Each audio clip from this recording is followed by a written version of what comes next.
What's going on, everyone? I'm just a simple American man here to react and learn about how powerful is Norway. Now, if you asked any average American, I would dare say that they really know next to nothing about Norway, myself included. I'm embarrassed to admit, but I mean, it just seems like in American general education, we're not taught much about Norway, but not just Norway. It's nothing against Norway, like in particular. We're not taught a lot about most of the world and how their governments work, how other nations operate, which is really silly. It's it's really quite strange because we live in such a connected global, society now, especially thanks to the internet. I mean, you're here watching me. You're watching some American guy on the internet right now. How crazy is that? Anyway, I digress. I can ramble on about that for hours, but yeah, I think this is a good sort of introduction for me because I'm certainly one of those Americans who doesn't know much about Norway. I think this video, How Powerful is Norway, is maybe a good way for me to dip my toes in to the Norwegian culture, the Norwegian world, learn a little bit about how much influence and power they have in Europe. When we're talking about powerful, I don't know if we're talking about economic power or military power or social influence or what. So I'm a bit interested to see exactly what we're talking about with this video title. But anyway, without further ado, let's watch it. In June 2016, the United Kingdom voted to leave the European Union in a controversial referendum known as Brexit. Many Brits who supported Brexit argued that the UK would be better off if it adopted the Norwegian model, that is, remaining outside the EU while reaping some of the organization's economic benefits. Really? I didn't know that. That's very interesting. So Norway has a policy or strategy or whatever you want to call it of being outside the EU. I'm not exactly sure what that means. That must be some kind of formal association of European countries, in which somehow Norway is outside of it, yet reaping some of the benefits of being a member. I mean, honestly, that's the best of both worlds, right? You kind of get to step back and remain autonomous with your own policies that you want as a nation, while also getting the benefits of working with other European countries. I mean, it seems like the best of both worlds. But how well is this model working for the country? Just how powerful is Norway?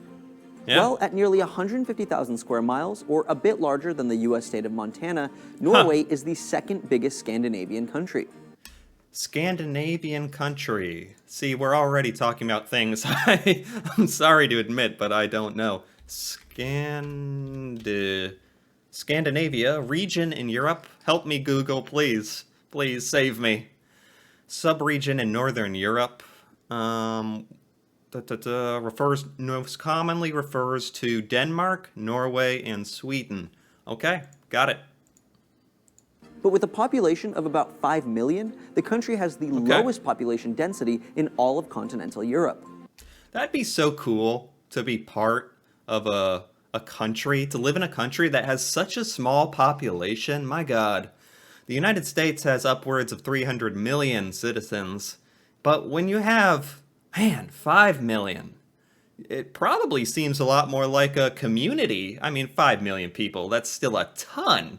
You're never going to see 99% of those people, but when we're talking about the scale of a nation operating, probably feels like you're a lot more connected to, I don't know, your government, your society. It's hard for me to even imagine, really. I mean, they were just saying that Norway is the size of a U.S. state, and there's 50. So, wow, that's just kind of cool to even think about. Still, those who do live in Norway tend to be fairly well off. The country has the third highest per capita GDP in Europe and the fourth highest in the world. This is partially due to Norway being the largest per capita producer of oil outside the Middle East. Really? So it's a big exporter, creator of oil commerce. So Norway is very well off financially, and the average Norwegian person is well off, that's fantastic. I mean, that's wonderful. If the average standard of living in Norway is raised because the average person has money to meet their needs, that's fantastic.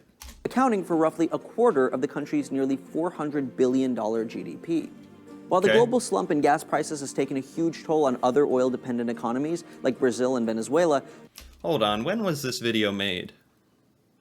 2016. Okay, so we're talking 6 years ago. So I am a bit curious. In the modern day, oil has become a lot more precious because of things going on in Russia and lack of accessibility to oil for a lot of countries. So I wonder if that has just helped Norway, if we're talking right now, because their oil is a lot more in demand. Maybe I'm totally wrong. Maybe not. I don't know. Norway has been less affected. This is because over the years, the country has stored much of its public money in its sovereign wealth fund, which is like an investment account for countries. And Norway Wow. Huh. Sovereign Wealth Fund. Maybe that's one of the perks of being a tight, small knit country, where a nation where you can really put effort into things like that to take care of the society you have. You can focus on things like creating a wealth fund for your entire nation where you're earning money and investing like a giant financial firm or something. That's really cool. I never even knew that was a thing. is reportedly the largest in the world. Norway's Hold on. investment account for countries. And Norway's is reportedly the largest in the world. The largest in the world. Wow. Norway, I mean, in this video alone, we've already come across numerous statistics that are placing Norway and its economy and people in the top percentile of several things in the world. And I had no idea. That's the crazy thing, right? You have Norway kind of leading the pack in a lot of ways in a lot of these different sectors. And yet, as an American, I'm not told this. The news does not report on this because sadly, it's not clickbaity enough. It's not sensational enough. It's extremely important, way more important than a lot of the madness that gets reported on in American media in this day. But anyway, I digress. Norway's economy also benefits from the country's unique arrangement with the EU. The so-called Norwegian model means that although Norway is not an official member, it has full access to the bloc's internal market, and it can trade most goods with member states duty-free. Wow. Yeah, that's a pretty sweet deal. I would be interested to know what the sentiment, the point of view of the average Norwegian person is on this kind of model where you're not part of EU, but you have access to its market and trade. I would imagine most citizens are happy with that, I imagine. What's more, it's not limited by the EU's strict internal trade policy, and thus has the freedom to negotiate free trade agreements with countries outside the organization. However, when it comes to Norway's defense, existing outside the EU does have certain disadvantages. Norway has little say in EU policies regarding regional security, which is problematic when dealing with Russia over their shared border. Okay. Still, Norway does benefit from its... Wait, how close is Norway to Russia? Hold on. Hold on a second. Norway. Thank goodness I exist in a timeline where Google can save me and help me. Thank you. Russia. Okay. Oh, I was like, is there a shared border here? This tiny little thing? That's very interesting. Okay. Good to know. I'm learning. I'm open. I'm open to learning. I'm all that, you know. I'm a blank slate as far as Norway goes. membership in NATO, which is crucial for shared rewind. border.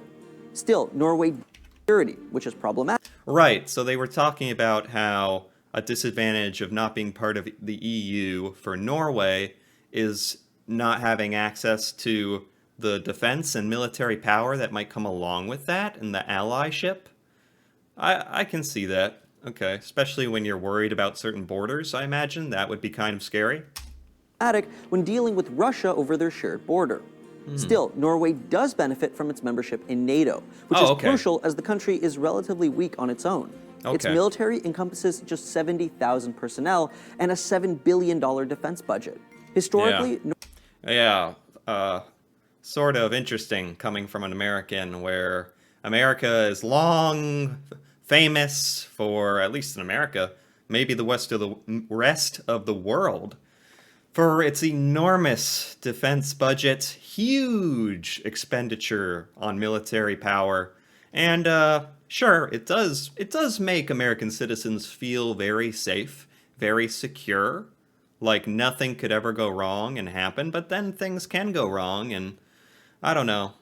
We hopefully what America spends on defense and military power, it does seem like overkill, but a lot of Americans kind of think, well, if you're going to go over the top on something, if you're going to spend all our money on anything, I guess it's okay if it's defense budget and military sort of things, because at least that is for our protection and safety. But we could be spending a lot of those resources on other things that could be helpful to all sorts of other, sectors of United States that are having issues.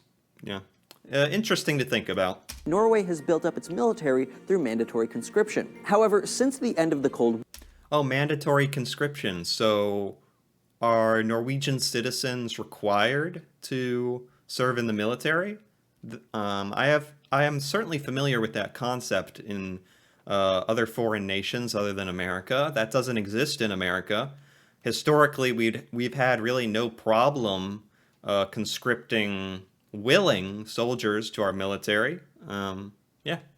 War, the country has relaxed its drafting policies, and in general, those who don't wish to serve are not forced to. That Oh, said, okay. conscription is still an official civic responsibility, and in 2013, Norway Okay. became the first NATO and European country to expand this duty to women as well as men. Interesting. As an Interesting. economically stable and NATO-protected country, Norway is doing well. But like other Scandinavian countries, Norway is struggling to control an influx of migrants, integrate ethnic minorities, and navigate an aging population, all while maintaining its Oh. robust social safety net and economic competitiveness. Huh. Is there a large amount of people trying to migrate into Norway? And if so, from where? The United States has a lot of immigrants from Mexico on our southern border.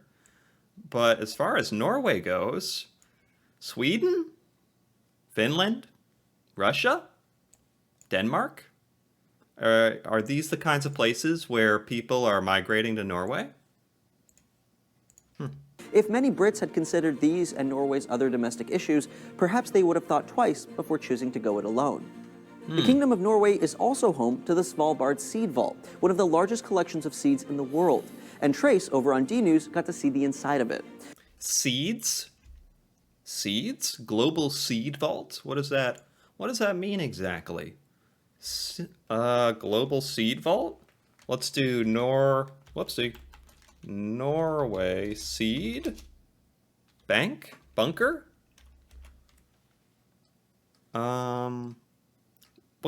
What does it mean? Seeds? Like for crops? Foods? Farming? I assume. I've never heard of a seed vault. Storing and vaulting seeds for future use in case you need them? I don't know. I'm not familiar with this concept at all. Interesting. One of the largest collections of seeds in the world. And Trace, over on D News, got to see the inside of it. You can learn more about the Doomsday Vault by watching this video here. Doomsday Vault. They refer to it here as a Doomsday Vault, like if the end of the world was happening or if things really got terrible, you would have access to all these seeds to grow foods. Is that the concept? I don't know. I might have to check that video out. By digging a 130-meter tunnel deep into the mountain, the vault is underneath that permafrost, meaning they only had to cool it the remaining 12 Celsius. At that temperature, the 860,000 varieties currently in the vault can be held for decades. Whoa, how many? Temperature, the 860,000 varieties currently in the vault. 860,000 varieties of seeds in these little boxes, wall to wall. Wow. I mean, if the rest of the Earth exploded or something and all that was left was Norway, hey, you could recreate society by the look of it. My God, that's pretty cool. That's actually pretty cool. Like instead of buying our 1,000th tank or airship carrier, we could create an American seed vault or something, you know? Something like that'd be way cool. Oh. Vault can be held for decades. Thanks for watching Seeker Daily. Don't forget. Okay, that's it. Wow. That was a good video, by the way. Now This World. Give you a like for that. That was nice. Wow, that was fascinating. Like I said, the average American doesn't know anything about Norway. I was even, you know, I mean no disrespect. It's just kind of American culture and education. I really wasn't truly aware of where Norway existed on the map exactly. How sad is that? But that's kind of why I'm here, looking at this, listening to this, trying to learn and correct that. My goodness. Yeah, self-reflection is important, right? At least I'm aware of it. But this was very interesting. Norway seems fascinating. I still don't know so much about it, but this video was a good little introduction to some of the economics and geography, a little bit of the Norway culture. Fascinating. I'm definitely going to look more into this. And so if you enjoyed this video, if you enjoyed this reaction, feel free to give it a like or comment. And if you're interested in more videos, content like this, looking at Norwegian culture, themes, news, all that, feel free to subscribe to the channel. And until then, thanks for watching, and see you next time.